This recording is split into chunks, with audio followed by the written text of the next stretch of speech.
பூக்கும் கொன்றை பூக்கள் போல சேலை கொண்ட பெண்ணின் அங்கம் தோற்றம் காட்டுதே.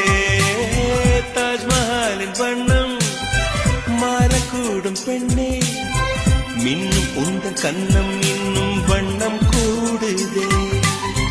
நிறமுள்ள மலர்கள் சோலைக்கு பெருமை,